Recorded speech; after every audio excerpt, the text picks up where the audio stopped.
Hey guys, Glenn here, and today in Tekkit I'm going to be showing you how to use the equivalent exchange rings. So the first ring I want to tell you about is the 0 ring, and this ring is pretty cool because when you left click it will throw a snowball, and when you right click it will create a area around you equal to the, if you see on my hotbar there's this little charge bar, and the area will be defined by that charge bar. So I can charge it up by holding V. If I go over here quickly, I'll create a bigger area. Now I can decharge it by pressing Shift V. And the only other mode that this ring has is when you activate it using G, it'll constantly create snow wherever you walk, or if you walk over water, it will turn it to ice, and with lava, it will turn it to obsidian.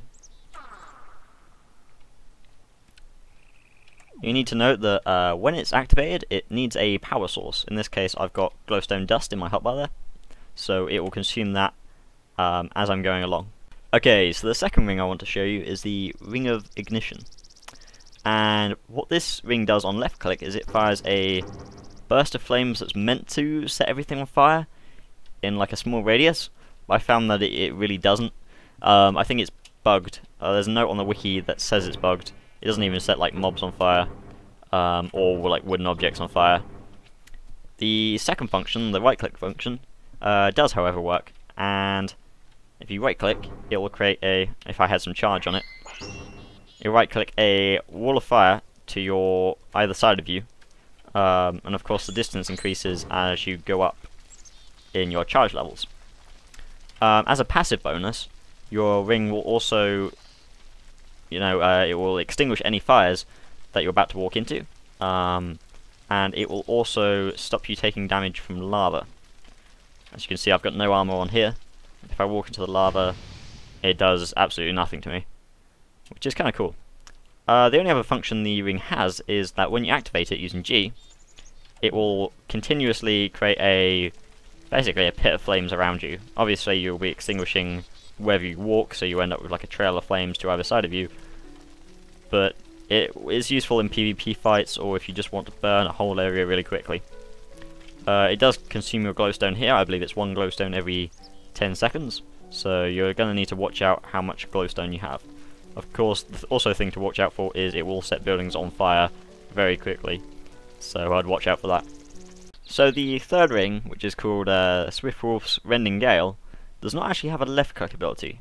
However, its right click ability, which works either with redstone or a charged Kleinstar, can repel mobs really far away. But it won't work on mobs that are really close to you, so they have to be quite a distance to be shot up into the air. If it's raining, the right click ability will, instead of pushing the mobs back... Damn it, rain! As I was saying, instead of pushing the mobs back, right clicking will call lightning down from the sky, just strike anything nearby, as well as the mobs themselves. So you can use it to quickly clear out annoying slimes, as long as you can hit little buggers. Looking at the sky and right clicking will turn the storm into a thunderstorm, which I believe then allows you to, when you look at mobs on fire, you'll call down multiple lightning strikes. So it's basically a more deadly variant. You can also fly using the ring by double tapping space. Space will make you go up and shift will make you go down, but flying does require a fuel like glowstone or redstone. Hitting C with the ring will push away hostile mobs like creepers, but not slimes or other peaceful mobs like sheep. Also, any projectiles like arrows fired at you will be deflected by the ring. So now we come to the last ring out of our 4 main rings, the Harvest Goddess Band.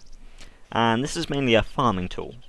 It has a few passive abilities, which I believe when you walk around on soil, it increases the rate at which tall grass grows, and if you have a tiled field whilst you're holding the ring, your tiles will stay tilled, so you won't have to worry about messing them up or anything.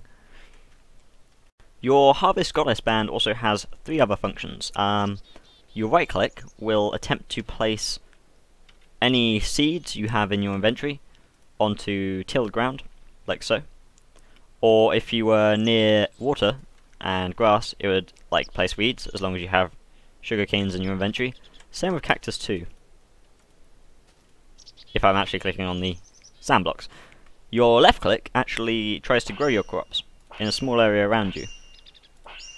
It also works with reeds and cactuses.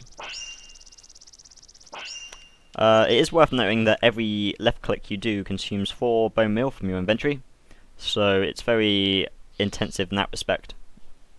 To reap your bounty, you can activate the G key, which will turn on the ring's active mode. And whilst in this active mode, every 10 seconds it will consume 1 redstone or other fuel, but it will harvest any fully grown crops you have available. With reeds, it will harvest them down to level 1, but with cactus it will harvest them completely, because if you harvest them and there's still a cactus block left there, all the cactuses that you just harvested could fall onto this block and disappear. So next we come to the Ring of Arcana, which is actually made from the previous 4 rings. And so using C you can cycle through each of the different modes and use their respective functions. The only difference between the functions of the previous 4 rings and the Ring of Arcana is that in the Harvest Goddess mode, when you left click it literally does nothing, you can't grow anything with bone meal, but the right click function is still the same. You can also activate all the other rings like you would before, and they will have their respective effects, so like I can set fire to things, I can walk over the fire and it'll clear it. And this of course will cost glowstone. The Swiftwolf's Rending Gale wind and lightning attacks will cost slightly less. The only other benefit to using this ring is that flying is now free. It will not cost any of your glowstone fuel or redstone, so in some ways it's a benefit because you don't have to worry about carrying so much glowstone or redstone around, or for example if you forget your glowstone has run out and you're in mid-flight over a large chasm, the Ring of Arcana won't drop you because it's fuelless, whereas your Swiftwolf Rending Gale will, and it might end up in you dying in a very horrible, nasty place. It's also worth noting that whilst the Ring of Arcana is on your hotbar, you will not suffer damage from lava or fire, so you can happily go walking into a giant lava pool without being worried about all your gear falling off into it. So the next ring we come to is Archangel Smite, and boy is this a fun ring. Basically, when you right click it will fire an arrow, either from your inventory, or if you have any dirt and cobblestone in your inventory it will consume them to create the arrow. You can left click to fire a shotgun volley of arrows, I believe it's 7 arrows, and you can hit R to fire a continuous stream of arrows. So once I've run out of arrows in my inventory, and I've run out of dirt and cobblestone, I think you need 14 dirt or cobblestone to produce 1 arrow, I can also use a Klein Star for my power source if I want to be in large battles, because essentially a Klein Star will take a long time to run out. As you can see here, my EMC is going down incredibly slowly, so it's probably a better charge for it. In addition to this, once you fire the Archangel Smite, the arrows are going to seek out any hostile or passive mob they will find. I believe they also seek out players. As you can see here, it will kill all these slimes for me, which is kind of nice. I can just fire a continuous volley and not worry about my aiming at all. So the next ring is the Black Hole Band, and what this does is that when you hit G, it will activate the ring. There's no cost for activating the ring, and it will pull any items around you back towards you, even if you don't have it selected. Also, if you have it in a chest, like here, if I turn my first one off, if I place an item near the chest, it will drag it into the chest, like so.